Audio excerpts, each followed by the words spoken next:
Ahora sí, muy buenas noches, chicas. Vamos a comenzar con lo que es la sesión de Geo. Y el día de hoy va a corresponder al tema de litosfera. Vamos a entrar ya a la parte de geografía física. Dentro de la litosfera vamos a ver lo que es la formación de las de la corteza terrestre, qué es una placa tectónica, su interacción. Eh, Vamos a ver por ahí también los tipos de relieve, los sismos, actividad volcánica, el factor de erosividad. Y más adelante vamos a abocarnos a lo que es la hidrosfera, que es un geosistema, pero en donde predomina el agua. Eso sería lo que hoy veremos en esta sesión. ¿Sale? Bueno, vamos a comenzar.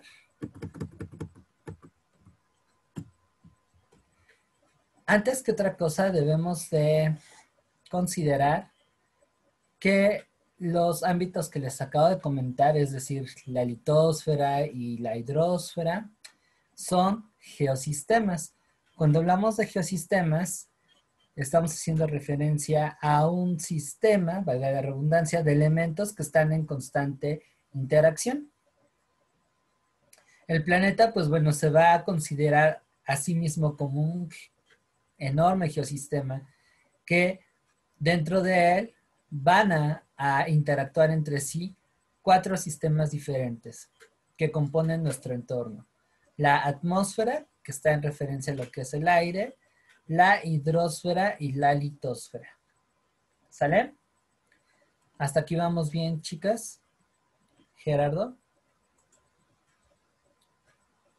4 sistemas y yo veo 3 nada más: atmósfera, hidrosfera y litosfera. Aquí ¿Y el está la cuarto cuál? biosfera. Ah, la biosfera. Sí. ¿La biosfera tiene que ver con lo orográfico? No, esa sería la... no, esa sería la litosfera. Ah, la litosfera. Sí. Un tip para poder diferenciar esto es lo que es qué bueno, ya le pasaron el link a este bien ahí. Un, un tip para identificar esto son las raíces grecolatinas. Ahí nos van a indicar, bueno, a qué ámbito geográfico se refiere. Por ejemplo, si hablamos de litos, litos en griego significa piedra. Entonces ahí estamos haciendo referencia al ámbito geográfico integrado por lo que tiene que ver con las rocas. ¿Sale? De igual modo, biosfera, estamos hablando de esta capa o estrato de la Tierra donde se manifiesta la vida. O sea, sería la parte interior de la atmósfera. Esta va a dividirse en lo que son regiones naturales por las interconexiones de elementos y factores del clima. Eso es algo que vamos a ir viendo la próxima sesión cuando veamos regiones naturales. Y bueno, esto en biología también van a ser conocidas como eh, ecosistemas. ¿Sale? Ahora, Ok. cuando hablamos de hidrosfera, estamos hablando de la parte de la Tierra ocupada por los océanos, los mares, los ríos, los lagos y demás masas de agua, además de corrientes del mismo compuesto, ¿sale? En la hidrosfera, como vamos a ver más adelante, tiene 2 divisiones, lo que son aguas oceánicas y las aguas continentales. Ya en un ratito vamos a checar de qué se trata. Y la atmósfera, pues va a ser la capa que está conformada por una mezcla de gases que protegen de diferentes tipos de fenómenos a la Tierra. Van a regular también su clima y van a permitir que se desarrolle la vida. ¿Sale? Entonces, esto conjunto con la litosfera van a ser los 4 sistemas que van a integrar este geosistema llamado Tierra. ¿Sale? Bueno, ya más en específico, pues vamos a hablar de la litosfera como el estrato externo de la Tierra y que está formada por materiales sólidos.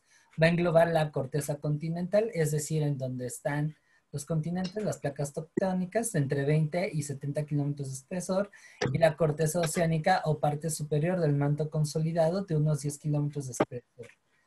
La litosfera va a estar dividida en placas tectónicas que se van a desplazar lentamente sobre la astenosfera. La astenosfera va a ser una capa de material fluido que se va a encontrar en el manto superior. Algo muy parecido a la lava.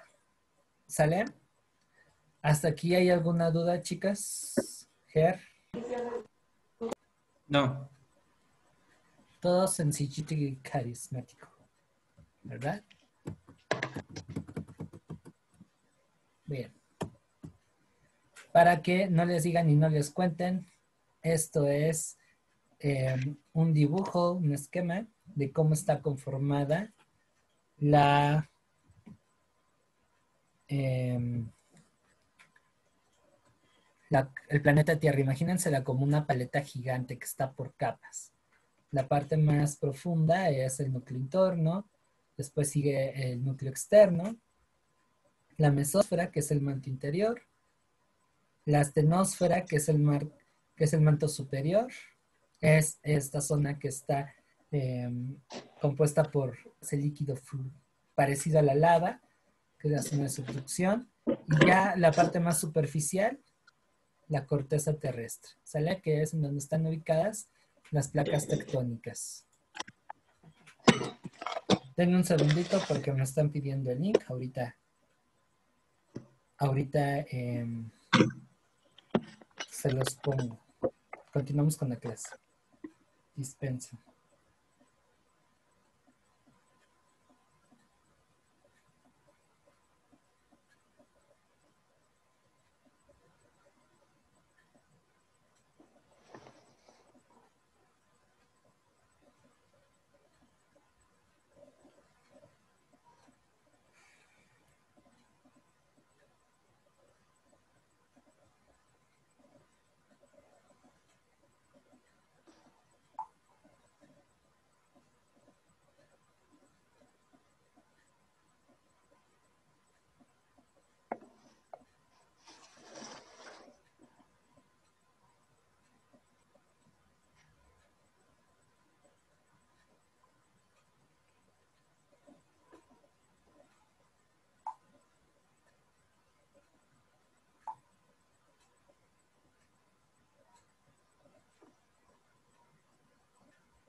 Bien.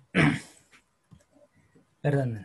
Entonces, ¿no hay dudas? ¿Todo bien respecto a los componentes del planeta?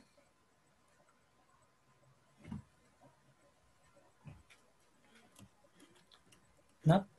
Bueno. No, profe. Ok, ahora vamos a ver las placas tectónicas. Eso nos hace ver que la corteza terrestre se va a asemejar a una especie como de rompecabezas. ¿Sale? Y dependiendo de la fuente que ustedes ocupen, pueden ver entre 8 y 14 placas tectónicas. ¿Sale? Ahí depende un poquito de qué es lo que estén viendo. Bueno, vamos a continuar. A ver cuáles son cada una de ellas, ¿sale? Vamos a tomar como referencia el territorio nacional.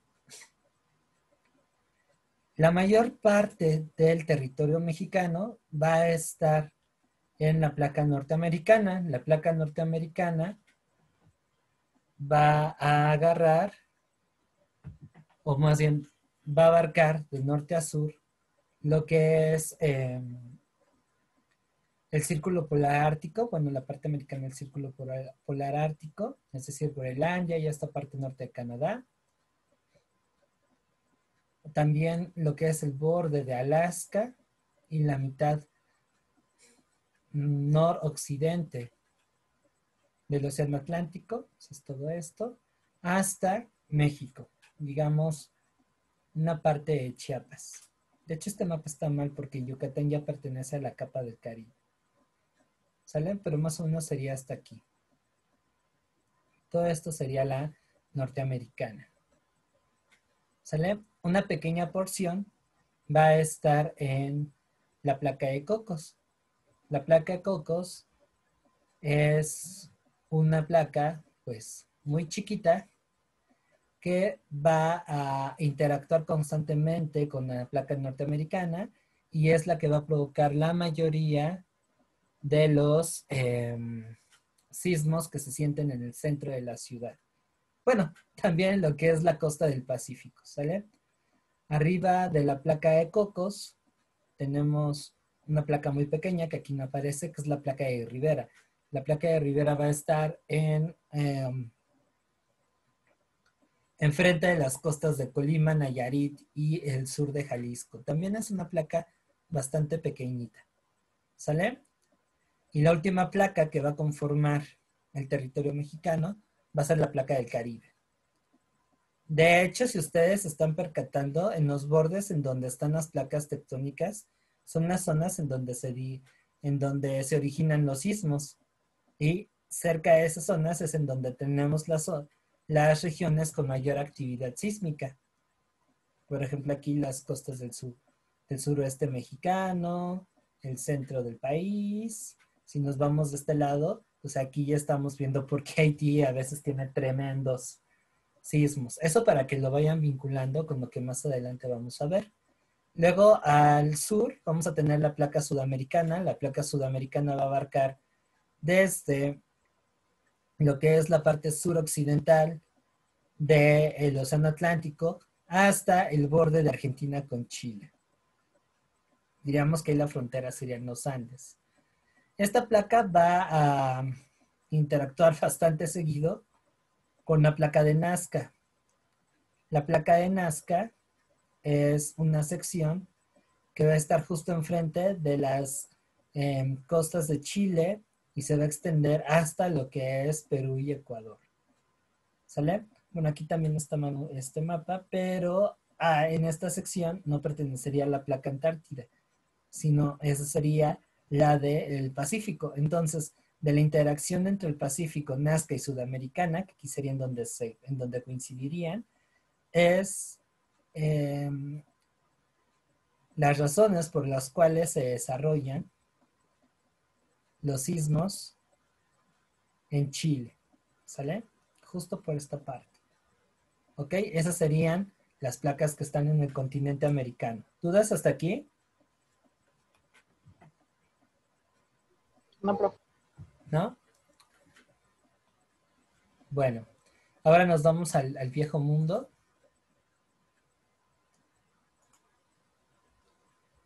Y vamos a ver la placa euroasiática.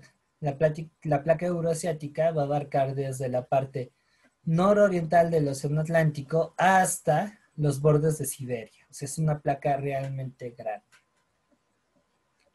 ¿Vale? Y de norte a sur, lo que resta del círculo polar ártico hasta en su parte más hacia el sur, el sudeste asiático. ¿Sale?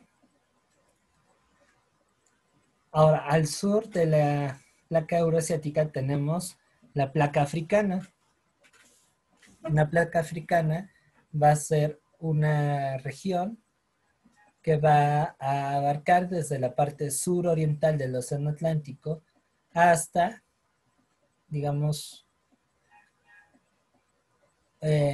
una porción del Océano Índico. Este sería el Océano Índico. Y desde las costas del norte de África, incluyendo la mitad del Mediterráneo, hasta, pues ya, esta parte que me parece que sería el Océano Atlántico. ¿Sale? Y, como les decía, de este a oeste va desde lo que es el Océano Suroriental Atlántico hasta una porción del Océano Índico. Al lado de, bueno, al norte de ella tenemos la placa arábica, que está abarcando lo que es Medio Oriente, y bueno, conociendo estas regiones, ya sabemos cuáles son las placas que originan. Como que se me plancha la oreja. Que originan los sismos que se sienten en Italia, en Grecia y en Turquía. ¿Sale? Reitero, aquí tenemos un tip. Las zonas donde hay bordes de placas tectónicas cerca son las regiones que presentan alta actividad sísmica en el mundo. Bueno, ya yéndonos hacia lo que es el este, tenemos la placa indoaustraliana que va a abarcar la totalidad de la India, sus golfos aledaños, hasta Australia. Sería más o menos por acá, pasando Nueva Zelanda. Al norte tenemos las Islas Filipinas, entonces ya vimos que del choque de la placa indoaustraliana con la euroasiática va a generar los sismos que se sienten aquí en la India. ¿Sale? Y al norte tenemos las Filipinas, la placa de las Filipinas, chocando las Filipinas. Bueno, más bien aquí es Pacífico, Filipinas y Euroasiática, es las causas por las cuales se originan los sismos en Japón. Reitero, esto es parcial, depende del autor, son las placas tectónicas que pueden haber. Aquí hay algunos, por ejemplo, ponen otra que es la etíope, también por acá. Ponen una que es la irania, pero bueno, ahí es a criterio del autor o del libro que ustedes chequen, pero estas son las básicas. Ah, me faltó la última, la placa Antártida, que me parece es la segunda más grande. Si quitamos la del Pacífico, que la verdad es que sí está muy, muy grande, la placa Antártica sería la segunda. ¿Ok? ¿Dudas hasta aquí? No, profe. Perfecto. Muy bien. Ahora, como hemos visto, estas placas son bastante movidas. Tienen diferentes interacciones. Cada una de ellas posee características muy particulares. Cuando hablamos de las placas divergentes, estamos hablando de una separación. ¿Sale? Y eso va a implicar que asciende material del manto y se va a crear nuevo suelo oceánico. Cuando hablamos de las placas convergentes, es como si una se metiera abajo de la otra, como si estuvieran jugando bolita. ¿Sale? En esa interacción sucede la subducción, que es la pérdida de material. ¿Ok? Por ejemplo, lo que está pasando en la falla de San Andrés, ahí en el norte, en lo que son las Californias. Ahí se está perdiendo material y eso va a ocasionar que en muchos, muchos años, tanto Baja California como parte del estado de California en los Estados Unidos se vuelvan una isla. Esa es una de las cosas que vamos a ver. Y por último tenemos lo que son las transformantes. Las transformantes es como si estuvieran dos trenes chocando de frente. Y eso va a generar la formación de cadenas montañosas. Ahora, aquí hay dos conceptos que debemos de tomar en cuenta. Lo que es la tectónica global y lo que es la deriva continental. Cuando hablamos de la tectónica global, estamos haciendo referencia al conjunto de ideas o hipótesis que explican cómo está configurada la Tierra, cómo va a proyectarse en un futuro y la interacción entre las placas tectónicas. Cuando hablamos de la deriva continental, estamos haciendo referencia a la teoría de cómo se ha modificado la corteza terrestre a lo largo de los millones y millones de años que tiene de existencia el planeta. Como ustedes sabrán, pues no siempre la superficie de la Tierra ha sido de este modo. Si nos remontamos a 60, 65 millones de años, vamos a observar que la faz de la Tierra era diferente. Había un megacontinente llamado Pangea. Entonces, debido a los diferentes procesos geológicos que ocurrieron a lo largo de los años, eso trajo como consecuencia que ahorita estuvieran los continentes de la manera en que hoy conocemos. ¿Sale? Así es que también por eso se explica por qué tenemos fósiles de animales marinos en algunas cimas de las montañas. Se han encontrado en el Himalaya restos de, o mejor dicho, fósiles de animales marinos de hace millones de años. Y ha sido por lo mismo, ¿sale? ¿Dudas hasta aquí?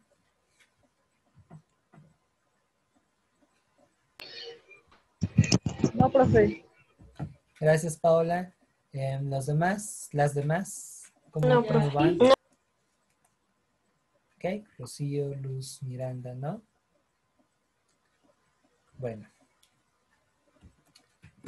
Sale pues. Vamos a lo que sigue.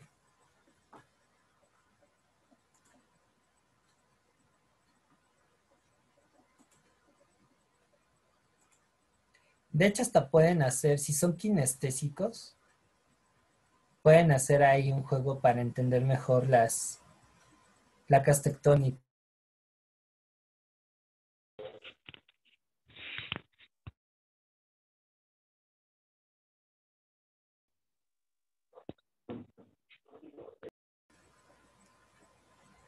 Ya no sé por qué solito se cierra mi micrófono.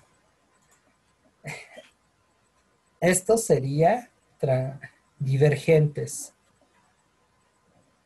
Esto sería convergentes. Y esto sería transformantes. No sé, pongan música de Faye de fondo o de Jeans o de esos grupos poperos de los 90s y ahí tienen una bonita coreografía que les va a llevar a aprender la interacción de las placas tectónicas. De OV7, profe. Ándale, de OV7, sí quedaría, ¿eh? Sí quedaría. De las sirenas. Ándale. Digo, yo tengo un ritmo de la fregada, pero ustedes en casa inténtenlos. No sé, divergentes, convergentes y transformantes. Ahí está. Ya la tienen con la calle de las sirenas. Y a través de las manos, pues así ya aprendieron este tema. ¿Sale? Chequen el manual que les dejé y complementenlo también con otras fuentes, pero estén muy seguros de que esa fuente es fiable. ¿Sale? Bueno, vámonos con lo que dos fenómenos que generan todo este relajo. Uno de ellos es la actividad volcánica. La otra es la actividad sísmica. Es muy importante conocer ambos fenómenos porque esos son los que llegan a modificar el relieve. Sí funciona, Evelyn. Bueno, hago un pequeño paréntesis. Les voy a contar una anécdota de que lo que les sugerí es real y es efectivo. Bueno, hace tiempo cuando estaba trabajando en una empresa que se dedica a este tipo de cursos, me toca dar este tema. Y pues bueno, lo expliqué más o menos así. Incluso hasta les hice muy mala, por cierto, un ejemplo de cómo pudiera ser. Entonces, ahí había un chico que era kinestésico. De hecho, él gesticulaba mucho con las manos, hacía algunas señas para que captara los temas, ¿no? Entonces, bueno, después de que pasó esa clase, me tocó tiempo después aplicarles justo el examen de materia. Eso era poco casual en esa escuela. Nunca entendí por qué, pero en fin. Entonces, yo recuerdo que leí el examen, que por cierto nosotros no lo hacíamos y eran prescritos y algunos eran algo malos, pero bueno. Punto es de que había una pregunta sobre placa tectónica. Y resulta que este chavo sí estaba haciendo la coreografía. Dije, ay, ¿a poco? Coincidió que me tocó calificar esos exámenes y resulta que sí la tuvo bien. Entonces, sí funciona. Recuerden que tenemos diversas formas de aprender, entonces reconózcanse y si a través de la gesticulación pueden integrar nuevos conocimientos a lo que saben, pues ocúpenlo, está de lujo. Total, no pasa nada. Bien, vamos a hablar de lo que es la actividad volcánica. Cuando hablamos de la actividad volcánica, estamos hablando de un fenómeno en el cual sale magma que proviene del centro de la Tierra a través de un volcán. Un volcán es una especie de chimeneas en donde, digamos, alivia esta presión. ¿Sale? Los volcanes son interesantes porque además de echar lava, por las emisiones que llega a emitir, va a traer como consecuencia que las faldas de estos macizos sean proclives para la agricultura, por los nutrientes que van a obtener gracias a los minerales que se expulsan de los volcanes.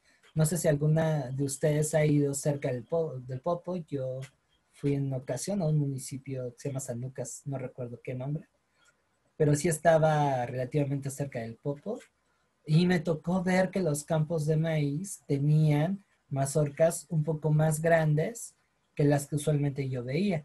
Y la explicación me la dio un amigo que es geógrafo, que a través de esas cenizas hay nutrientes que capta la tierra y eso hace que la tierra sea bastante útil para la agricultura, sea muy rica.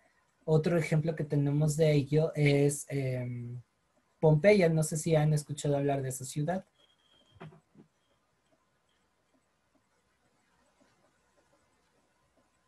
¿Alguien ha escuchado hablar de Pompeya y el volcán del Vesubio?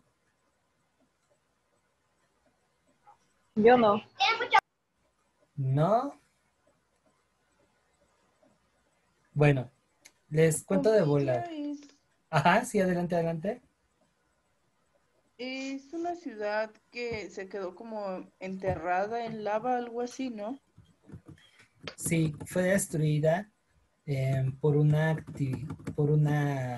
ay, se me fue el nombre, por una erupción volcánica. Sí, eso fue Pompeya. Y ¿En qué lugar? en Italia, en el sur, y les estoy hablando que esa erupción ocurrió en el año 79 después de Cristo, o sea, ya tiene sus añitos. De hecho, espero algún día ir allá, en tiempos post-COVID. Y bueno, la razón por la que no nada más fue Pompeya, en realidad fueron varias ciudades, estaban muy cerca del volcán, se debió justamente a su riqueza agrícola. Y bueno, los romanos no tenían la tecnología que hoy tenemos y pues no supieron detectar a tiempo, la erupción del volcán. Y casi siempre las actividades volcánicas van de la mano con sismos. De hecho, la actividad volcánica es una de las cosas por las cuales pueden haber un sismo. ¿Va? Ahorita volvemos a los volcanes. Ahora, hablando de sismos, y aquí en México pues es algo muy recurrente, más si vives en la costa del Pacífico mexicano o en su defecto en el centro. Cuéntenme, ¿cómo podrían definir lo que es un sismo? ¿Puedo subirle un poco la cámara? Es el choque de dos placas tectónicas y Ajá, liberan energía, por eso la Tierra tiembla. exactamente. Exactamente. Si lo quieren definir con términos más precisos, podemos hablar que los sismos son movimientos telúricos producidos efectivamente por la interacción de las placas tectónicas. Es todo un tema, ¿eh? De verdad, y más los que habitamos en la Ciudad de México. Ahora, tenemos varias formas de clasificar esos sismos. Una de ellas es por su magnitud. O sea, qué tan fuerte se sienten. Y en ese sentido tenemos dos tipos de sismos. Los macrosismos, que son intensos y que además es percibidos por un gran número de personas, que pueden oscilar entre los 4.5 grados, 5 grados para adelante. y los microsismos, que son los que hay más constantemente y que solo son registrados por aparatos especializados ya que tienen poca magnitud. La escala que mide la magnitud de los sismos es la Richter y su unidad de medición son grados. Hay otra escala que se llama Mercalli, que va a medir la intensidad de un sismo, y la intensidad de un sismo se calcula a partir de los daños que se originan. ¿Vale? Sismos más fuertes a lo largo de la historia. Tenemos el de San Francisco de 1905, que dejó el Golden Gate, que es un puente muy famoso de ahí, hecho un lazo de cochinos, o sea, todo torcido, así dejó el Golden Gate. Y bueno, tuvo, me parece, una magnitud de 9.2 grados, 9.3, estuvo bastante severo, ¿eh? Y llega a 10 la escala, entonces imagínense. Luego tenemos el de Haití, que fue de 8.9. El de Fukushima, 8.8. En el sudeste de Asia también hubo uno muy fuerte, 8.8. 8.7, el que se dio en Chile en el 2010. Haití en el 2004, me parece que estuvo entre 8.7 y 8.8, no recuerdo bien, pero fue tremendo. Y el terremoto del 19 de septiembre de 1985 en Ciudad de México tuvo una magnitud de 8.6. Es el sismo más fuerte del cual se tiene noticia.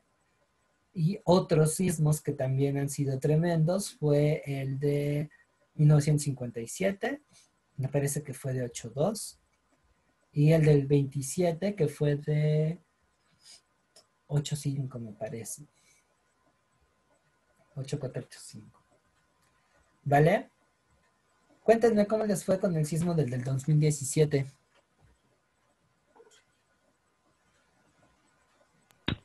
Pues yo la verdad no lo sentí mucho, Ajá. pero el que sí me acuerdo mucho fue uno que fue en 2012. Me acuerdo Ajá. que fue precisamente el Día de la Virgen, que fue de 6.4, 6.5. El Ese 12 de también es muy diciembre. fuerte. Ajá, del 2012, 2011 por ahí.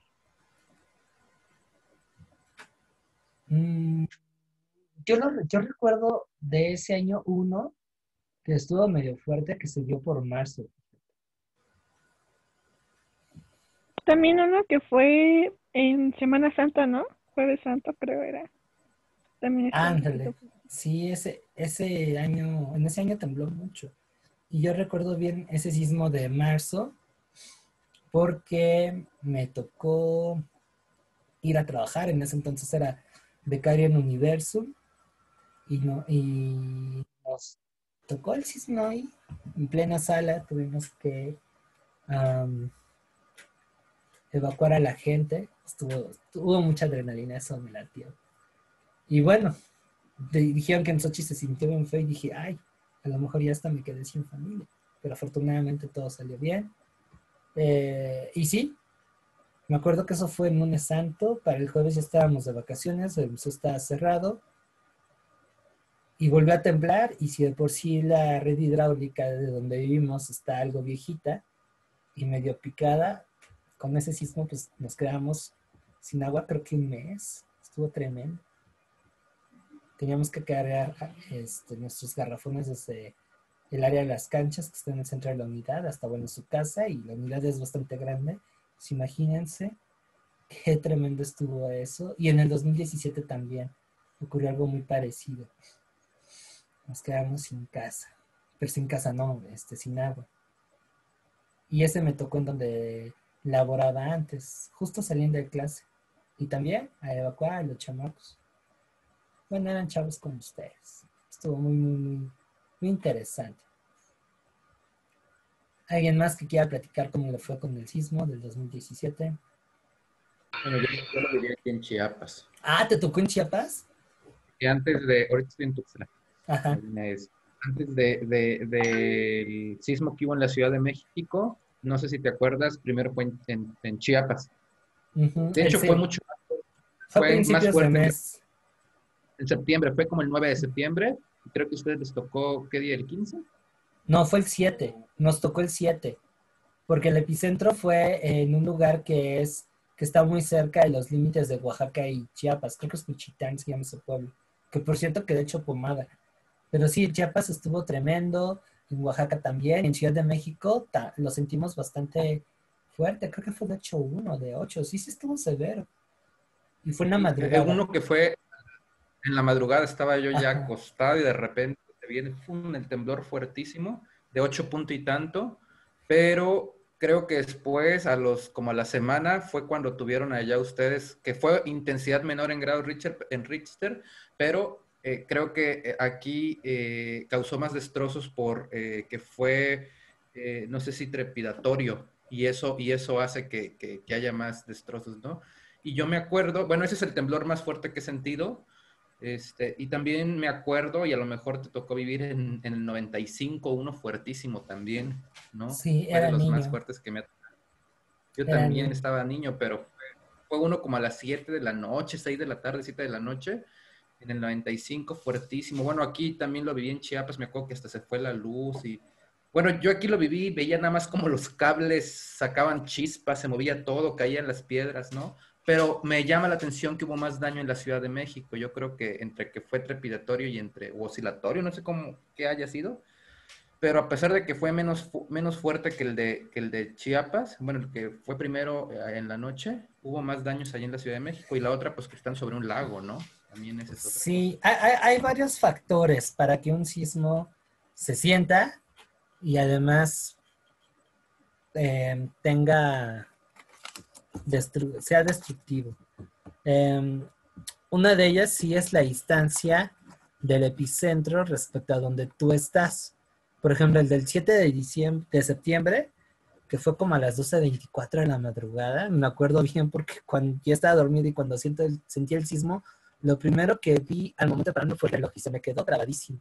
Imagínense, vivo en un quinto piso en Xochitl. Ya se imaginarán cómo se debió de haber sentido, ¿no? O bueno, ese fue de 8.1 y se sintió menos que el del 19 de septiembre que ocurrió, pues sí, 15 días después, porque estábamos lejos del epicentro. El epicentro es el lugar en donde se origina ese sismo. Y reitero, los sismos son como ondas, se van expandiendo. Pero algo muy importante que también debemos de considerar es el tipo de suelo en el que tú estás. Y Gerardo comentó algo clave. Si la Ciudad de México es una zona de riesgo porque está sobre el fondo el suelo es el fondo de un lago, lo cual implica que hay poca estabilidad.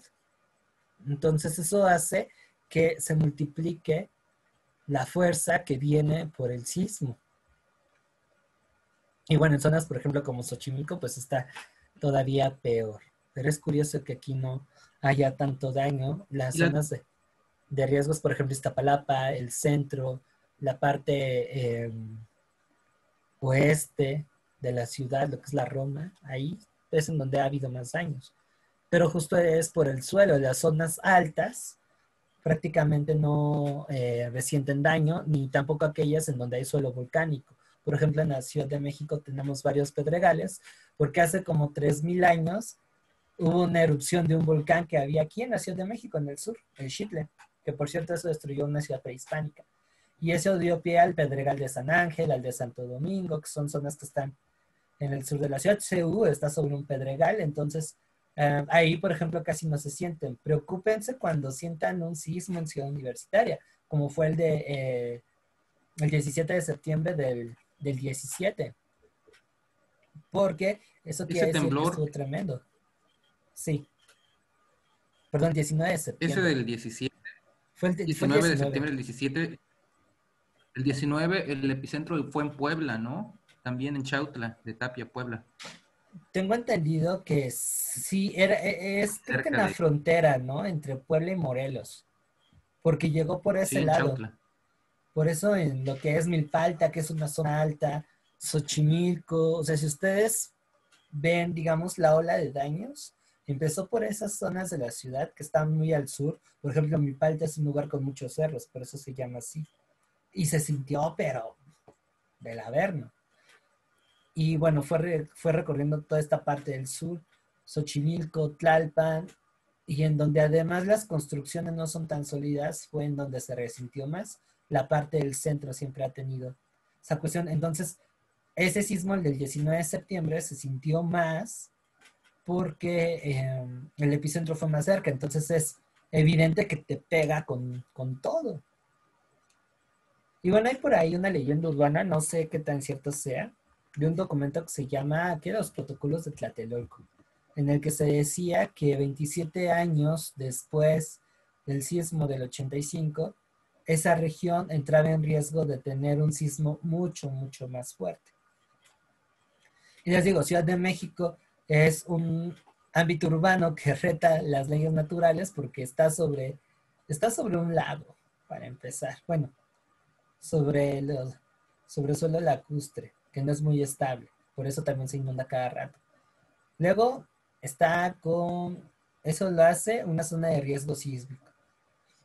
Y para colmo de males, tenemos un volcán que está a más de 60 kilómetros de distancia, que es el Popo, que, bueno, no está tan lejos. Entonces, si bien no llegaría hasta acá la lava en una erupción volcánica, si el sismo en sí producido por la erupción y la lluvia de cenizas, pues puede dejar muy dañada la ciudad.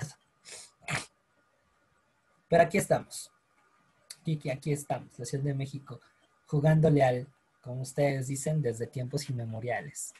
Bueno, siguiendo con los sismos, para no hacerles tanto para no alargar tanto de esto, tenemos también la posibilidad de clasificarlos de acuerdo con su movimiento o sentido. Y aquí es en donde entran los oscilatorios, que serían movimientos circulares. Hagan de cuenta que le están moviendo a la olla del caldo de pollo o de las carnitas, en la cazuela de las carnitas. Son movimientos circulares. Y los trepidatorios, que van de arriba hacia abajo, irían así. ¿Sale? En cuanto a su profundidad, pues tenemos superficiales, que es de menos de 70 kilómetros, intermedios, que está entre 70 y 300 kilómetros, y profundos, que hay de entre 300 a 700 kilómetros. ¿Sale? Y en el mapa que les estoy compartiendo, pues están las principales zonas sísmicas del mundo. ¿Ok? Vean, y coinciden esas zonas con los bordes de las placas tectónicas. Así es que allá tienen otro tipo. ¿Sale y vale? ¿Dudas con los sismos?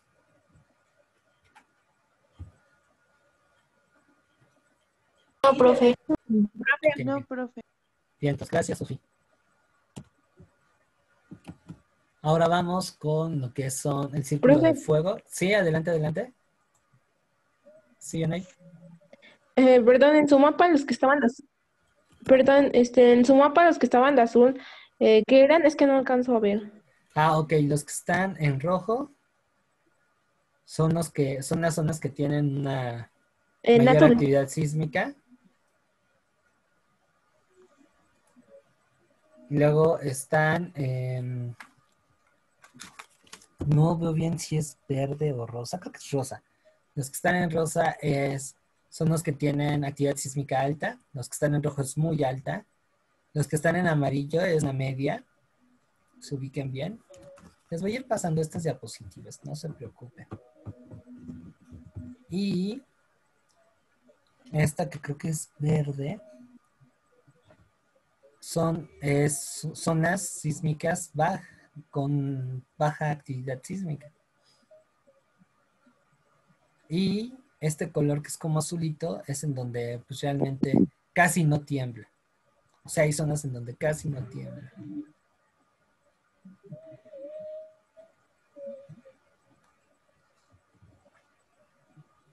¿Sale? Por ejemplo, si se quieren evitar los sismos, pues se pueden ir a vivir a Yucatán o a Tamaulipas. Bueno, eso sí los Zetas los dejan. O al norte del país. que es realmente una zona sísmica baja. Y también aquí, si se dan cuenta, coinciden en algunos casos las altas actividades volcánicas con regiones donde hay muchos volcanes activos. O sea, por ejemplo, lo que es Indonesia, esta región. De hecho, toda esta parte. Hawái, por ejemplo, para que se den una idea. Y bueno, más. Y hablando de círculos de fuego, este es el círculo de fuego del Pacífico, que es en donde están los lugares con mayor actividad volcánica.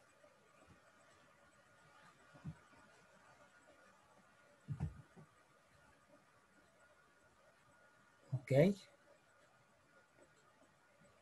De hecho, aquí está Hawái. Hawái forma parte de esos.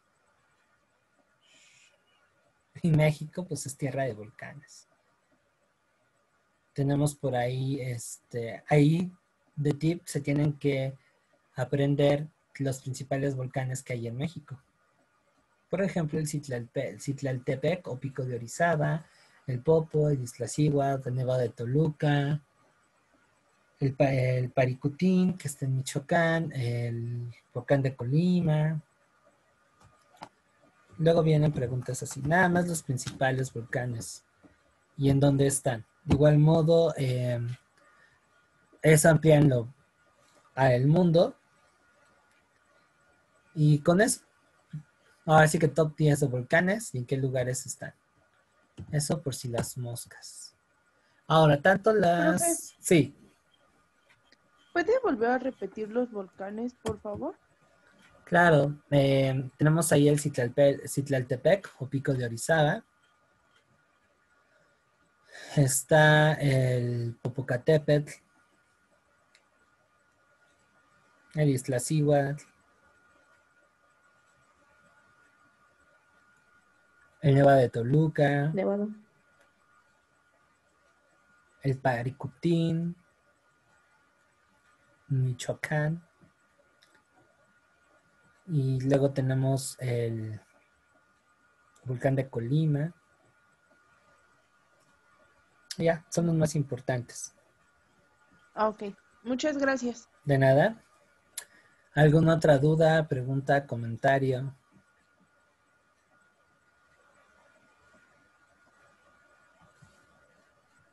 ¿También vamos a ver ríos?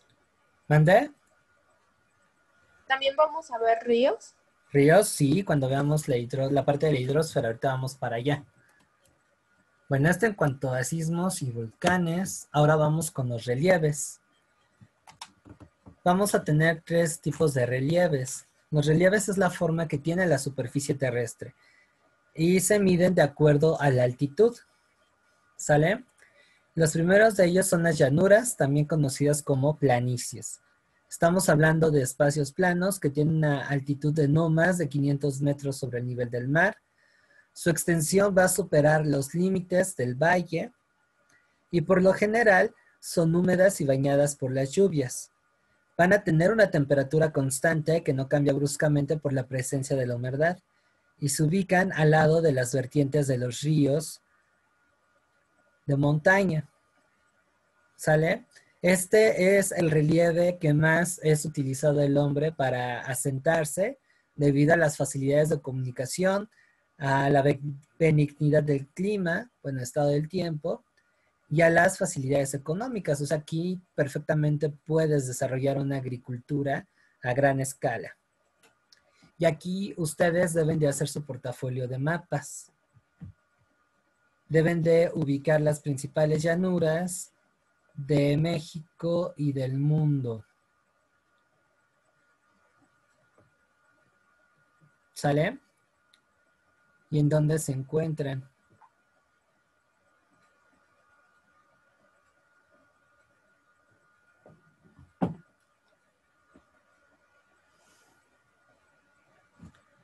¿Dudas hasta aquí? caso del relieve en México es bien sencillo. Tienen la información en el manual de geografía que les compartí. Lo que les invito a hacer es a traducirlo en un mapa para que ustedes ubiquen en dónde están. Ahora sí que hagan su portafolio, el mapa, háganlo a computadora, háganlo a mano, háganlo y después escaneenlo para que tengan ahí un respaldo, puedan ubicarlo y de esa manera se van a familiarizar. Se los digo porque en el examen, y lo pueden ver en pruebas como Pruébate y en la misma guía de la UNAM, suelen venir preguntas como llanura que está ubicada en tal parte. ¿Sale? Entonces ahí, ni modo, está la hacha. Después nos vamos con la meseta. Cuando hablamos de las mesetas, estamos hablando también de los altiplanos, es decir, de lugares que tienen una altitud más grande que la llanura. Andan por arriba de los 500 metros sobre el nivel del mar y su altitud máxima son los 2.500 metros. Van a estar separadas de las llanuras por cadenas montañosas. La mayoría de las tierras secas van a pertenecer a este relieve. Por consiguiente, la ganadería y el pastoreo van a ser sus principales actividades económicas, a diferencia de, bueno, perdón, a excepción de la meseta de la Náhuatl o altiplano central de México. México siempre rebelde, incluso desde su geografía, porque tiene un clima templado y eso ha posibilitado la existencia de una agricultura a gran escala. El altiplano central o meseta de la Náhuatl, así se le puede denominar, pues va a estar ubicada en el centro de la ciudad. ¿Sale? Perdón, en el centro del país. Ahí. Pero en otros ámbitos, pues va a estar dominadas por la actividad, por la ganadería. Es el segundo territorio más colonizado por el ser humano. Aquí ya empiezan a haber dificultades. Y pues también una particularidad es que aquí no se forman selvas. ¿Vale? También en este ámbito geográfico no se desembocan tantas corrientes de agua. Y algunos van a poseer lagos interiores. Otra vez el altiplano central de México, que originalmente tenía 5 lagos. Zumpango, Jaltocán, Chalco, Texcoco y Xochimilco. Y ahora pues nomás quedan los canales. ¿Sale? ¿Dudas hasta aquí?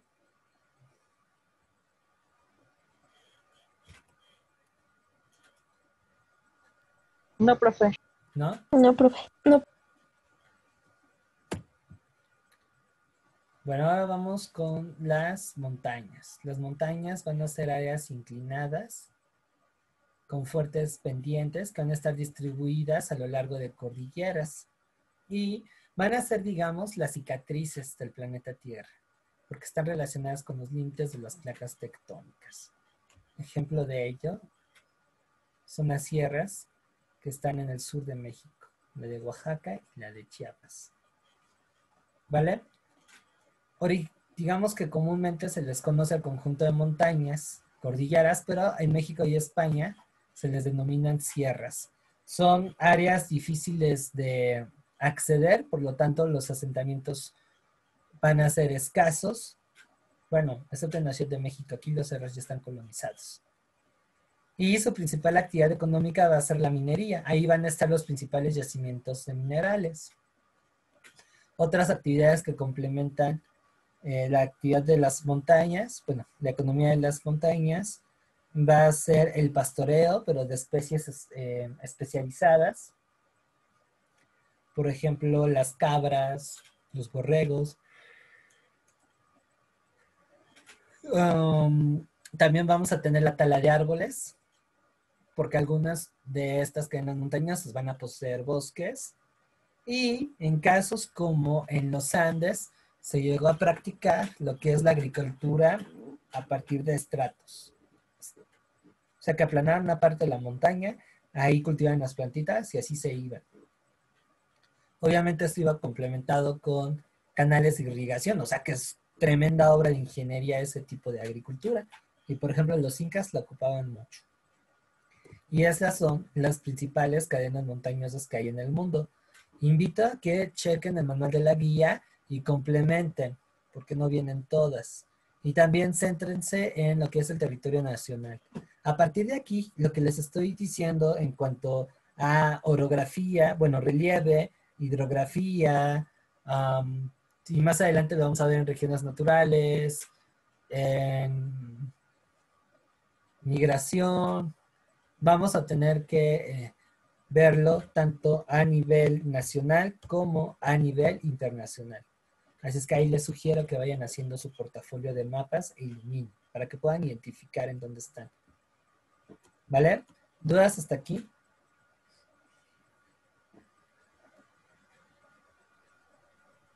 No, yo no, profe. Ok. Los demás.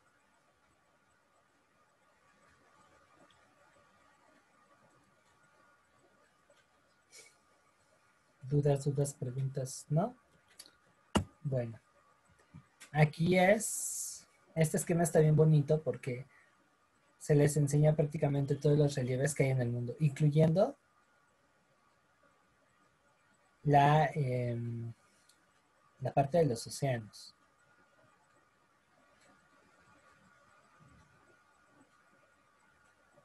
¿Sale? Por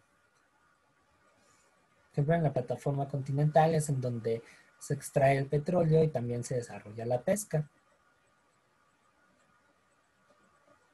Continental. Luego tenemos la llanura abisal. Las dorsales oceánicas son estas montañas que están en el fondo oceánico. Y la parte más profunda son las trincheras. Tienen hasta 11,000 metros de profundidad. O sea, está cañón. ¿Sabe? De hecho, el océano todavía no está explorado. Solamente conocemos el 15% de todo el océano. Imagínense qué no habrá y qué no podríamos conocer, qué tendríamos por descubrir. Y tampoco hemos llegado a la profundidad real de los océanos. Nuestra tecnología nos ha dejado hasta los 11,000 metros, pero se piensa que es mucho, mucho más profundo. Así es que vayan ustedes a saber qué habrá ahí. Conocemos más del universo que de planeta Tierra.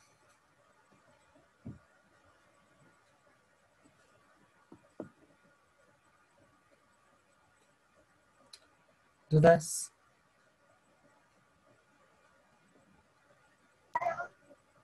No, profe. ¿No? Profe, Sí, adelante. una de mis compañeras preguntó por el chat que cuál era la actividad económica de las llanuras. Ah, perdón. Déjenme ver porque no se me prendió. Ah, ok. Sí, ya la vi, no sé por qué no se me prendió. Ah, de las llanuras es la agricultura. Es la agricultura.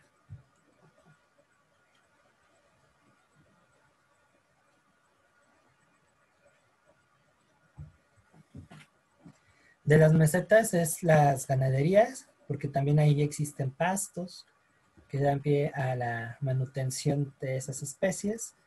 Y de la montaña es predominantemente la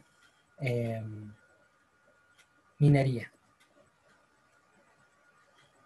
Gracias, Brenda, por avisarme. Sí, de nada, profe. Ahora, otro elemento que también va a ser factor aquí es la erosividad.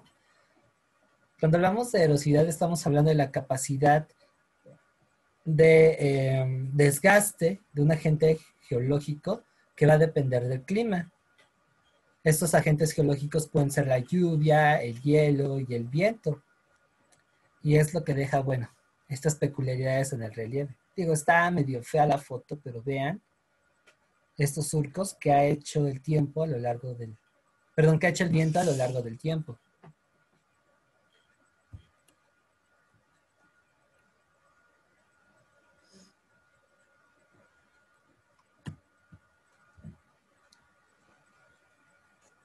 Para que no se les olvide, estos son los factores de erosividad.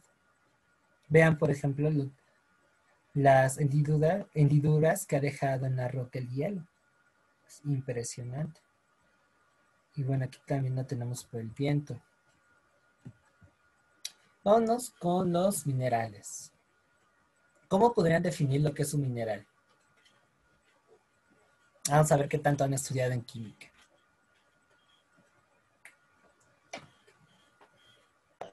¿Sería como un recurso natural?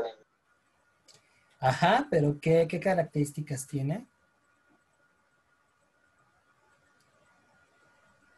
Que poseen propiedades químicas o biológicas muy específicas.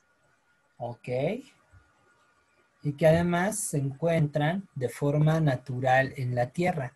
Pueden ser elementos o compuestos, ¿sale? Los minerales los vamos a clasificar de acuerdo a su uso. Tenemos ornamentales o preciosos, industriales y energéticos, ¿sale? Y aquí la cosa se pone tremenda. Entre los minerales ornamentales o preciosos, ¿cuáles podríamos poner?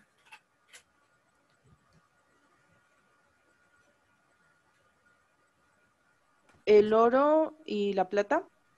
El oro, la plata, muy bien. ¿Cuáles más? No son los únicos.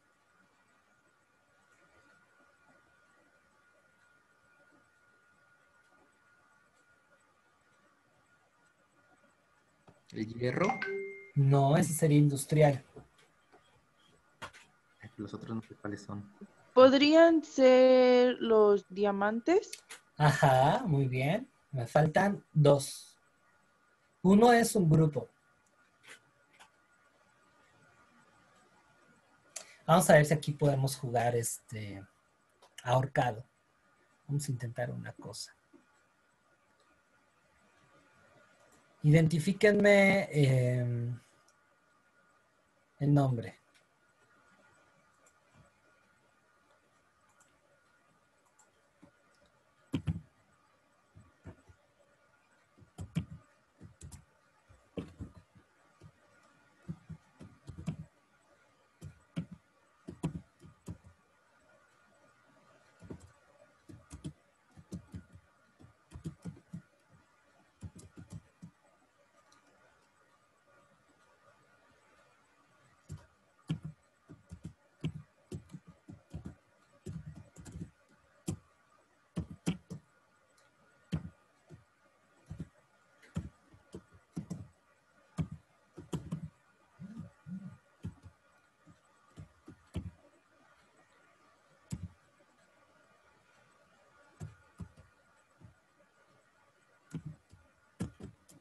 A ver. Ay. Lo mandé a privado. No hay problema. Ahorita lo mando a todos. Bueno, Itzel ya lo vio. Bien, cuéntenme. Adivinen el número. Perdón, el nombre de este conjunto de minerales que son considerados como ornamentales o preciosos. Piedras preciosas. Exactamente, muy bien. Alguien de aquí es buena para jugar ahorcado. Bien, bien, bien, bien, perfecto. Ese es el análisis que requiero para que pasen su examen a la UNED. El otro es un elemento con el cual hacen un disco que le entregan a los músicos que tienen un alto número de ventas de sus álbumes. Profe, ¿platino? Exactamente. Exactamente, platino. ¿Sale? Entonces, recapitulando, oro, plata, diamantes, piedras preciosas y platinos. Ese es el grupo de minerales que integran la parte de los preciosos. Ahora nos vamos con lo que es industriales. Ahí sí tenemos que acotar porque son un montón, entonces vamos por los más importantes que seguramente conocen. Minerales industriales.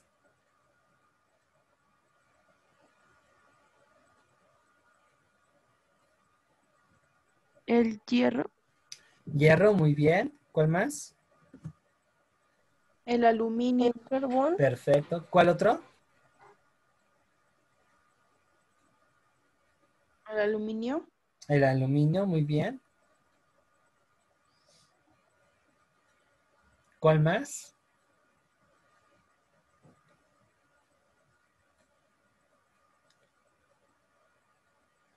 Bueno, yo les ayudo con 3. Estaño, cobre, mercurio. Hoy ando de buenas, les doy otro. Azufre. Ahí también vamos a incorporar lo que es la sal. No sé por qué. Ahí la UNAM nos tiene que explicar. El plomo, el amoníaco. Me falta uno. El grafito. Y vamos a incluir 2 que recientemente son muy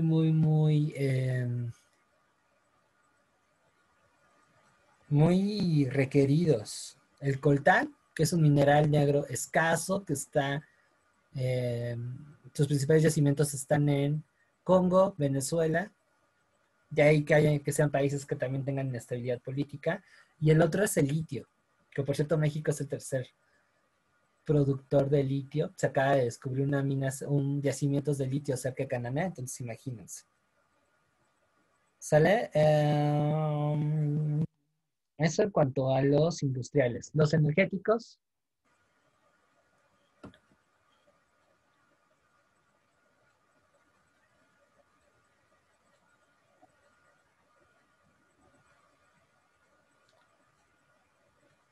El petróleo. petróleo, muy bien. ¿Qué encontramos junto con el El petróleo? carbón. El ¿El carbón carbón. entraría dentro de los energéticos o No, industriales? lo toman como industriales. Tenemos el petróleo. ¿Qué encontramos junto con el petróleo?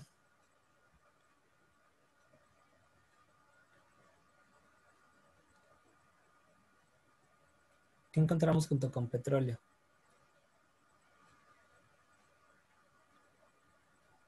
gases, Gas natural, exacto. Petróleo, gas natural, electricidad. Esos son los 3 principales. No sé por qué toman como electricidad dentro de los minerales. Y aquí vamos a incluir a los elementos nucleares. Plutonio, uranio. Nada más esos 2. Porque también son bastantitos. De esos 3 grupos, ustedes me tienen que buscar los primeros 3 productores, tanto a nivel del mundo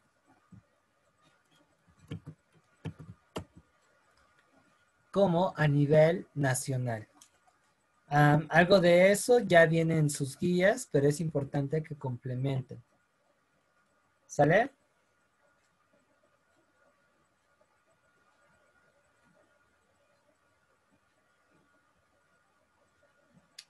¿Dudas hasta aquí?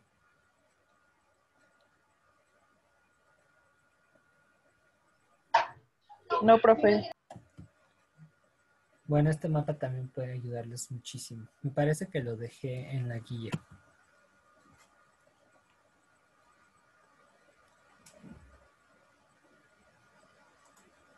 Y con esto acabamos la parte de la litosfera. Nos vamos a ir enseguida con lo otro, que es la hidrosfera de los ríos.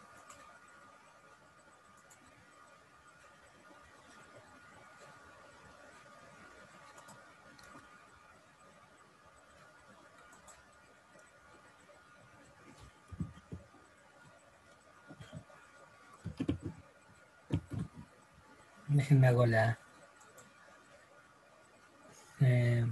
proyección de mi pantalla. Mientras tanto, cuéntenme cómo les va con este proceso de selección.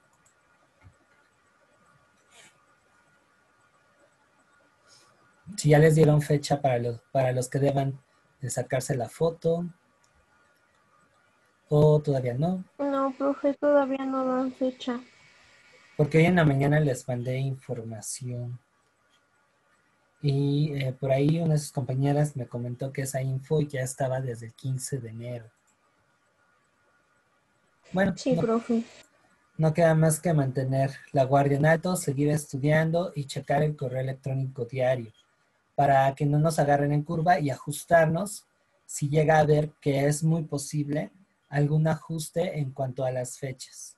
¿Sale? Sobre todo para aquellos que van a hacerlo por primera vez, los que ya van por su segunda, pues tengo entendido que es más sencillo ese proceso porque la UNAM ya tiene sus datos. ¿Sale? Bueno, vámonos con esto. La hidrósfera, como ya les había comentado, la hidrósfera va a ser una capa líquida discontinua que va a involucrar todos los espacios de la corteza terrestre en donde hay agua. Esto incluye a los océanos, a los ríos, los lagos, los mantos acuíferos subterráneos y los casquetes polares. ¿Sale? Y es lo que le da el color azul al planeta. De hecho, no debería llamarse planeta Tierra, debería llamarse planeta agua o planeta azul, qué sé yo. ¿Sale? Esta es la hidrósfera. Ahora, háblenme del agua, chicos. Chicas, háblenme del agua. ¿Qué es el agua? ¿Cuál es su composición? Esto lo ven también en otras materias. ¿Me puede regresar la diapositiva? Claro, Es que no alcancé a leerlo. no te preocupes.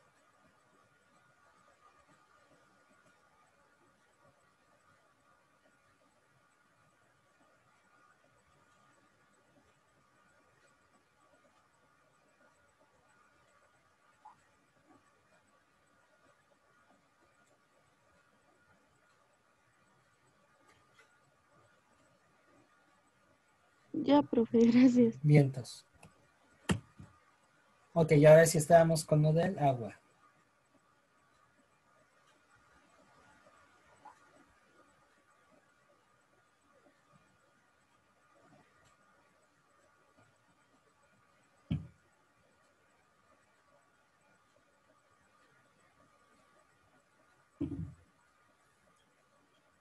Cuéntenme, cuéntenme, cuéntenme.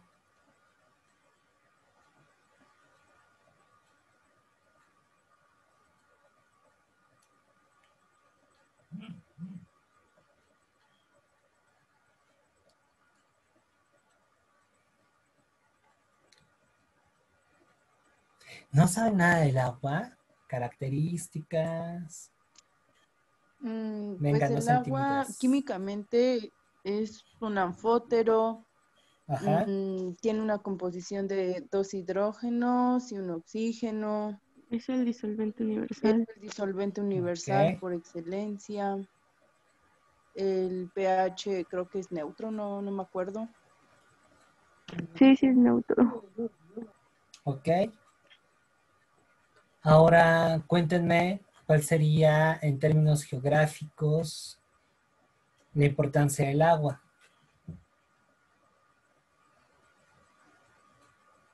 Es lo que le ayuda a la vida, o sea, ayuda a la vida.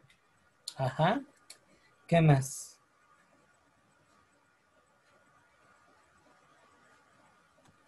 Tiene que ver con la agricultura también, geográficamente, ¿no? Los pueblos se asientan donde están los ríos y donde está cerca el agua para poder realizar esta actividad económica. Exacto, así es que también los espacios donde hay cuerpos de agua, le hace las costas, por ejemplo, o los bordes de los ríos y los lagos, tienen mayores facilidades de comunicación, por lo tanto se presta a que sean enclaves comerciales. También es una reguladora del clima, eso es muy importante, y en la actualidad los principales puntos turísticos pues están en las costas, en las playas. Entonces, el agua es tremendamente importante.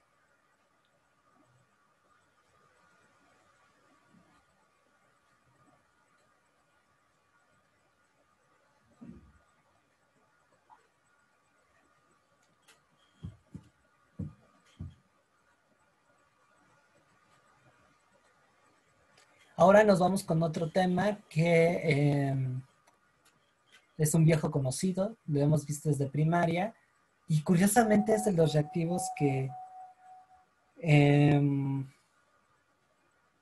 llegan a causarles problemas en el examen, no sé por qué.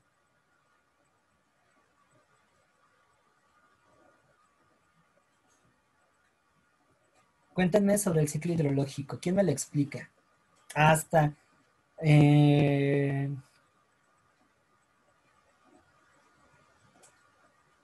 hasta en el, ¿cómo se llama? Hasta en los refrescos en Peñafiel tienen ahí una explicación del ciclo del agua. ¿Quién me lo quiere explicar?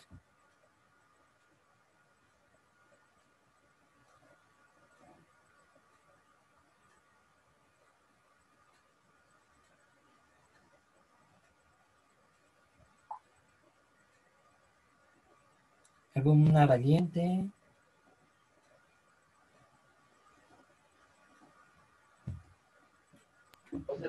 Pues, ay, no alcanzo a ver, profe. Perdón. Ay, ¿cómo le hacemos para que esto se haga más grande? No, pues ahora sí que no puedo. La tecnología está jugando en mi contra. Bueno. En sí son 4 etapas del ciclo del agua. Ajá. ¿Cuáles son? Bueno, son 5, que es la evaporación, la condensación, Sí. la precipitación y la infiltración. Filtración. Ajá, son 4. Sí, es que me dijiste Ajá, infiltración. filtración. Y eso no como a de espías. No, no te preocupes. Sí, filtración. No te preocupes. Muy bien, buen esfuerzo, buen esfuerzo. Todo empieza aquí, en la cima de las montañas. Cuando, cuando sube la temperatura, el agua de los hielos comienza a escurrirse. Y eso va a generar la formación de los ríos. ¿Sale? Entonces va a bajar, va a bajar. Una parte de esa agua va a ir por medio de la filtración a los mantos acuíferos subterráneos. Por eso el concreto, por ejemplo, resultó ser, pues, no tan benigno, porque al final sella los poros de la tierra y esos mantos acuíferos no se rellenan. Jaja. Una parte de estas filtraciones va a dar pie también a la formación de los manantiales. Y el cauce principal del río se va a ir directo al mar. En el mar, cuando la temperatura, te dicen que en el mar la vida es más sabrosa, no lo sé. El agua contenida en los océanos va a empezar a evaporarse cuando la temperatura llega a los 100 grados. Y se va a ir a la atmósfera, en donde se va a condensar. También aquí va a ocurrir lo que es la sublimación. Cuando chocan, va a ocurrir la precipitación, aquí con todo y rayos, lluvia. Y eso, al momento de alcanzar la temperatura de los 6 grados, se va a volver sólido. Entonces, a esa etapa se le va a llamar fusión o solidificación. Y es el ciclo hidrológico. Es lo que va a mantener a que las aguas oceánicas y continentales, perdón, el agua dulce y el agua salada, tengan la misma cantidad. A ese fenómeno se le conoce como balance hídrico. Y estamos hablando que las aguas oceánicas tienen alrededor del 98% de el total del agua en el planeta. Y el 2% son las aguas continentales. Ahorita vamos con las aguas oceánicas. Las aguas continentales van a estar integradas por los lagos, las aguas subterráneas, los glaciares, los icebergs y los ríos. ¿Sale? También aquí vamos a incorporar, bueno, vamos a decir que el total de agua dulce, la mayor parte del total de agua dulce va a estar en los casquetes polares, es decir, el 75% de la cantidad de agua dulce está en los casquetes polares. El otro 25% está en los espacios que les acabo de mencionar, o sea, en las aguas continentales. ¿Sale y vale? ¿Dudas hasta aquí, chicas? Sí, profe. Gerardo, Todo bien, profe. ¿todo bien? No. Sí, adelante, Gerardo. No, sin dudas. Ah, ok. Perfecto. Gracias. Ahora nos vamos con los ríos. Un río va a ser una corriente natural de agua que va a fluir con continuidad. Va a poseer un caudal determinado, que rara vez va a ser constante a lo largo del año. Esto se debe a la época de lluvias y también a las condiciones geográficas. Y va a desembocar en el mar, en un lago o en otro río. ¿Sale? Aquí tenemos algunos organigramas de ríos. Las partes de un río, en este caso, se dividen en tres: curso alto, curso medio y curso bajo. A su vez, vamos a tener la cabecera, que es, digamos, la antesala de los ríos, el nacimiento, es donde emerge. Acá están las cascadas, que son caídas de agua. Los afluentes son ríos que, digamos, emergen del curso principal. El embalse, que es esta gordita. Síganme, déjame, ahorita regreso, ¿va? Luego tenemos el encurvamiento, que son estas vueltas. Los menandros, que son estos hilos de agua que vienen por aquí. Y la desembocadura. Cuando hablamos de deltas, son estas tierras que están, estos espacios de tierras que están en la desembocadura del río, como islitas.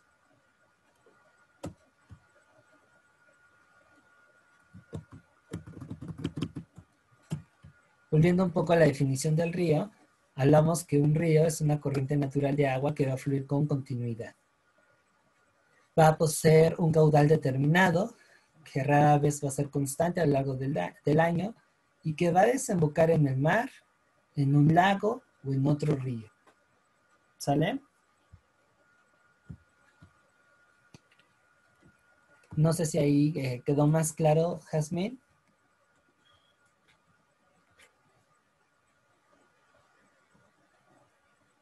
Sí, Ok. gracias. De nada. Volviendo a esto, de acuerdo con su energía, los ríos los vamos a dividir en jóvenes, maduros y viejos. En cuanto al movimiento de sus cursos, tenemos tres tipos: braided o anastomosado, que son como si hubieran curvitas, pequeños pedacitos de tierra ahí.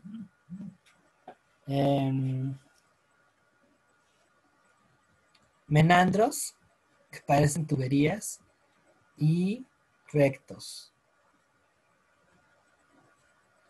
¿Sale? Es bien fáciles. Ahora vámonos con los lagos. Definimos como lago a la acumulación de agua que hay en una depresión, es decir, en una especie como de cavidad que se forma en el relieve. Según un autor de apellido Hutchinson, aquí aparezco Peña Nieto, vamos a distinguir hasta 76 tipos de lagos según su origen. La UNAM no se los va a preguntar, pero por si las moscas, hay que considerar que los orígenes más importantes de estos lagos son tectónicos, es decir, producidos por un sismo, volcánicos. A veces el cráter se apaga y eso posteriormente va a ser rellenado por agua. Si alguna vez han ido a Guanajuato, yo no, pero las lagunas y el lago de Yuriria, que está en ese estado, va a tener una serie de lagunas y lagos que están sobre cráteres de volcanes apagados. Hay todo un mar de leyendas ahí en Yuriria. Por desplazamiento de tierras, hay lagos glaciales, por disolución fluvial, es decir, que el agua de un río se estanca y se forma ahí un lago. eólico por la forma de los vientos y también por impacto meteórico. O sea que llegó un meteoro del espacio exterior, chocó con la Tierra y, digamos, ese golpe después va a ser rellenado por agua con el paso del tiempo. ¿Sale? ¿Dudas respecto con los lagos?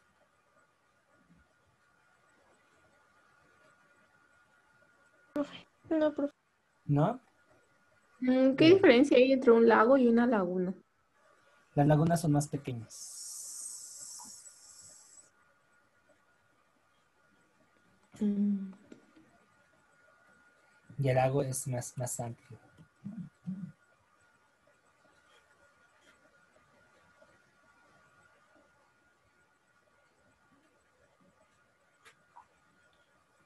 Bien, ahora vamos con la talacha, los principales cuerpos acuíferos de México.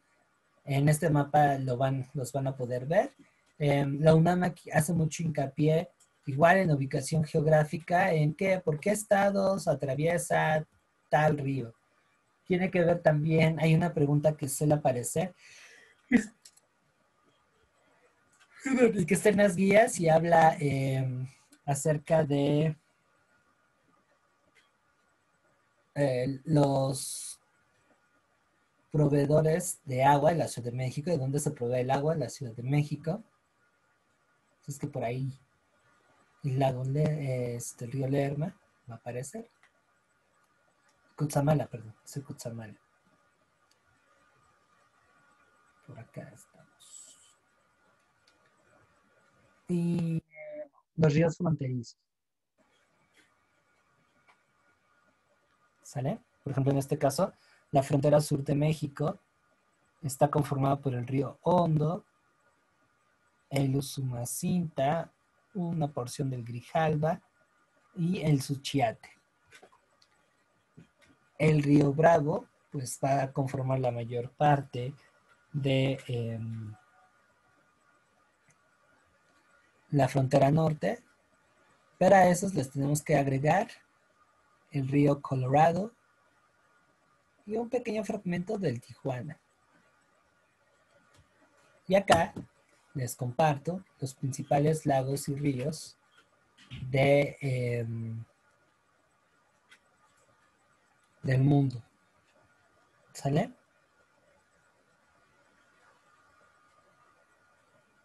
¿Dudas hasta aquí?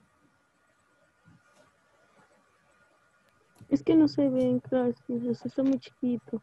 Ah, bueno. Esto ya lo van a poder checar cuando les envíe la presentación. Ah, bueno. ¿Sale? Y Gracias. en la tarde había ahí una disyuntiva de cuáles son los ríos más grandes. Aparentemente se toma como el río más largo al Amazonas. Aunque bueno, yo tendría entendido ahí que el criterio de largo se refiere a longitud. Y grande se refiere a área. Si hablamos por área, sí, el río Amazonas es el río más grande del mundo. Y se pensaba que el río Nilo era el más largo, pero bueno, resulta que no, que el Amazonas tiene ambos títulos. Y aquí el clip es que ustedes tienen que aprender los ríos más importantes a nivel internacional, o sea, los ríos más importantes de América, los ríos más importantes de África, los ríos más importantes de Europa, los ríos más importantes de Asia, y ubicarlos en los lugares en donde están. Sitzel, adelante. Profe, es que en una pregunta de mi guía dice río Ajá. asiático importante para la agricultura china. Entonces ese río sería el Usanhu. Juanjo.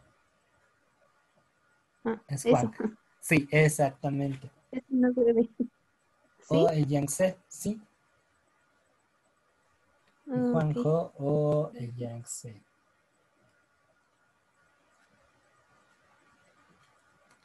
Sí, sí, completamente. Y si se dan cuenta, ya estamos vinculando lo que son actividades económicas con ubicación del río. Y ahí el tip es el país. Y el mismo nombre te lo está indicando. ¿Sale? Cuando tengan la presentación lo van a poder checar mejor.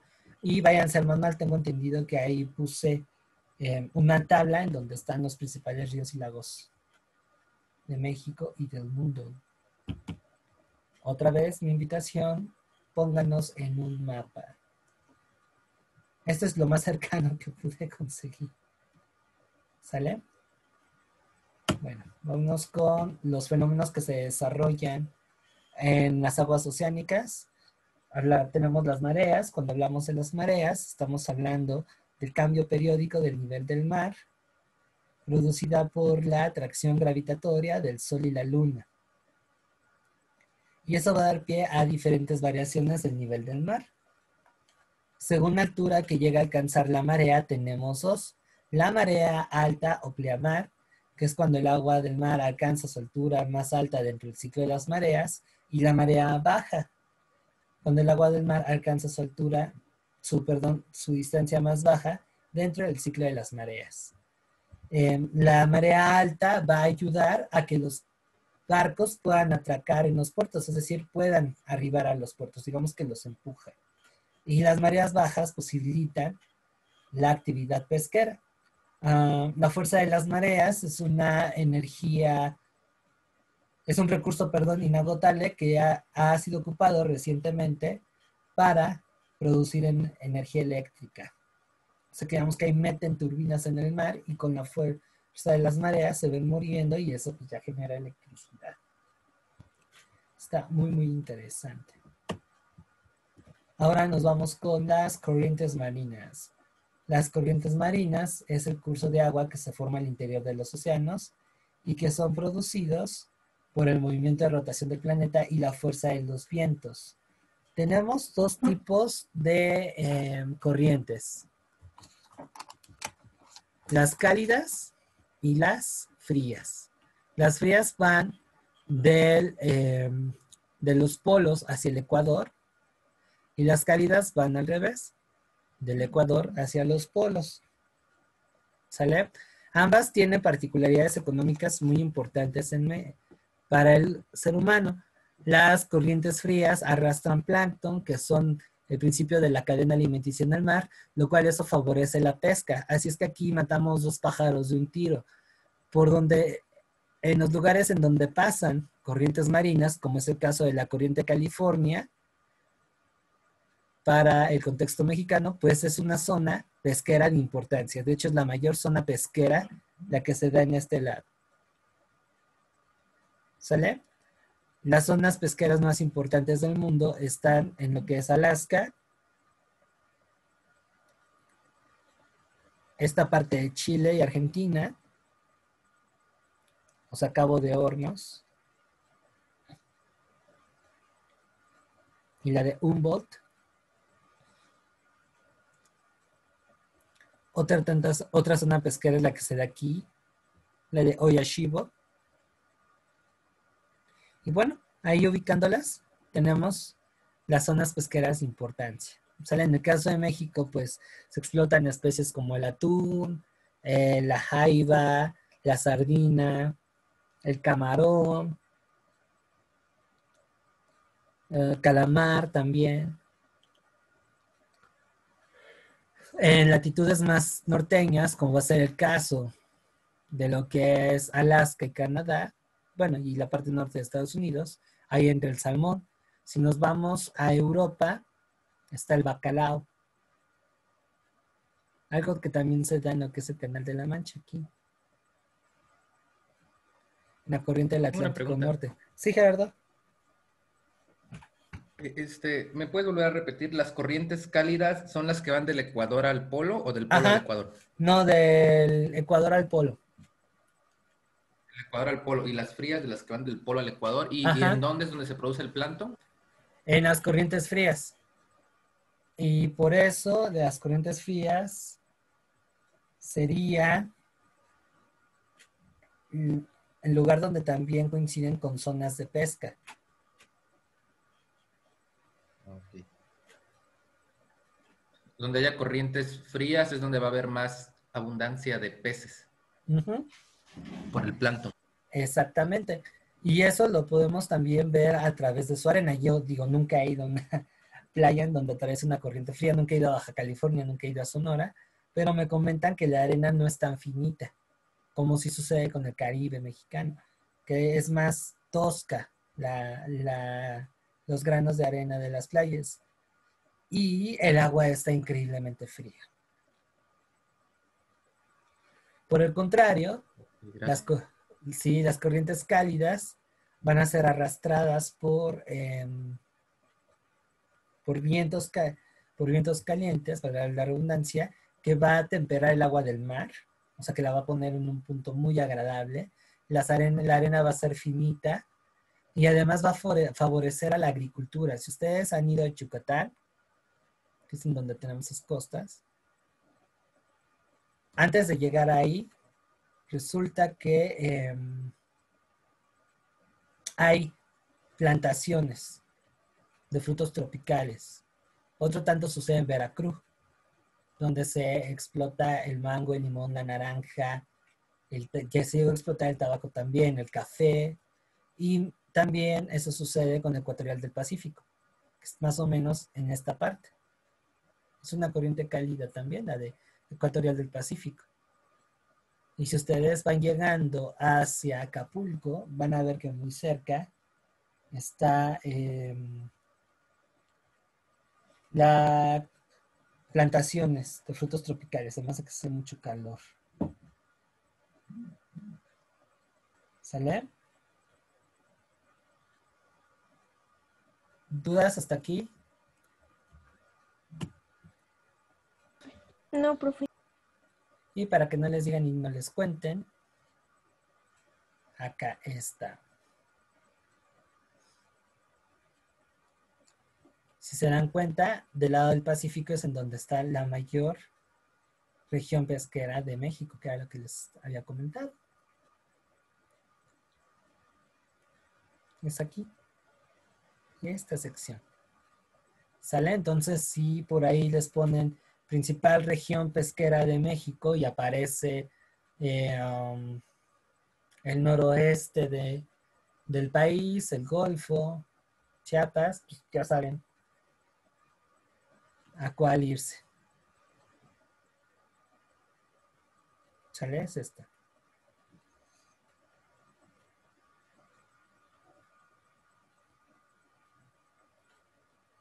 Esta es la más importante.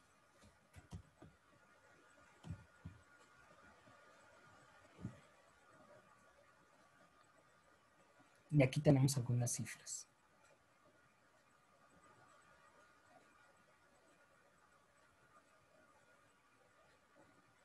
Vean, ninguna se compara con lo que vimos en el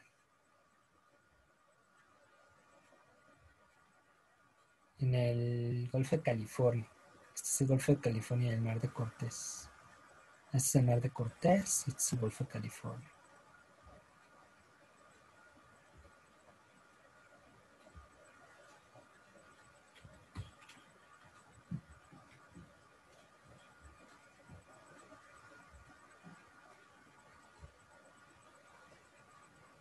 ¿Dudas hasta aquí, chicos? No, profe. Más números. No, profe. Más números. Dejen, pongo guapa esta exposición y se las voy a pasar. Sí, estos mapas les va a servir bastante. Fíjense mucho en los números.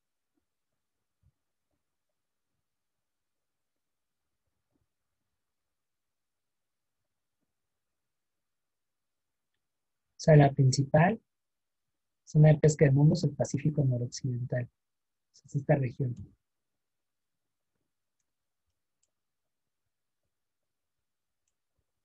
Ahí tenemos el 33.8 millones de toneladas. O sea, está cañón.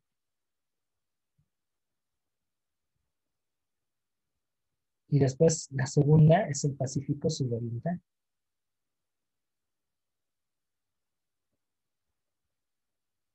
Ya de ahí el tercero sería el Pacífico Nororiental.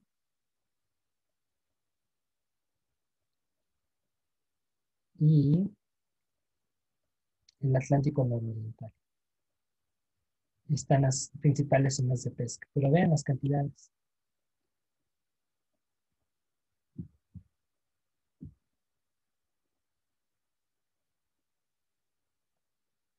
¿Sale? Y bueno, ahí hay unas referencias bibliográficas acerca de los ríos y lagos en el mundo. ¿Sale? ¿Dudas hasta aquí?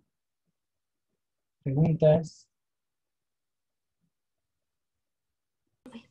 Todo bien, profe. Todo bien, profe. ¿Todo Sí, bien? profe, todo bien.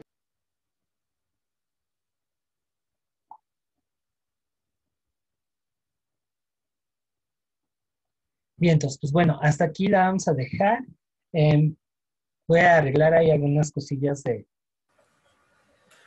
las presentaciones para que estén más entendibles. Se las voy a ir pasando, pero de cualquier forma traten de indagar en el manual y en algunas otras referencias que ustedes encuentren. Y pues ya se dieron cuenta que esto de la geo pues no es complicado, solamente es talacha y mucha ubicación geográfica. También un tip que yo les doy es que temas que se crucen con ciencias naturales, hoy vimos algunos de ellas, pues traten de relacionarlos. De igual manera, cuando veamos geografía humana, van a ver algunos temas que se conectan con historia, eso también les va a ayudar. Y también vayan enlazando la parte de la geografía natural con la economía, con el relieve. Si ustedes van armando ese rompecabezas, van a entender muchas cosas y mejor que si lo hacen por separado. ¿Sale? No van a tener algún problema con ello. ¿Ok? Bueno. ¿Comentarios? Sí, ¿Dudas? profe, muchas gracias. No, pues les agradezco que se hayan conectado y nos vemos el siguiente lunes con la parte de regiones naturales. ¿Vale? Sí, profe, muchas gracias. De nada. Gracias, profe. Sí, profe. Buenas noches. Buenas noches, que tengan una excelente semana. Bye. Nos vemos Muchas mañana, gracias, chicos. profe, igualmente. Bye. Bye, gracias. Bye, bye.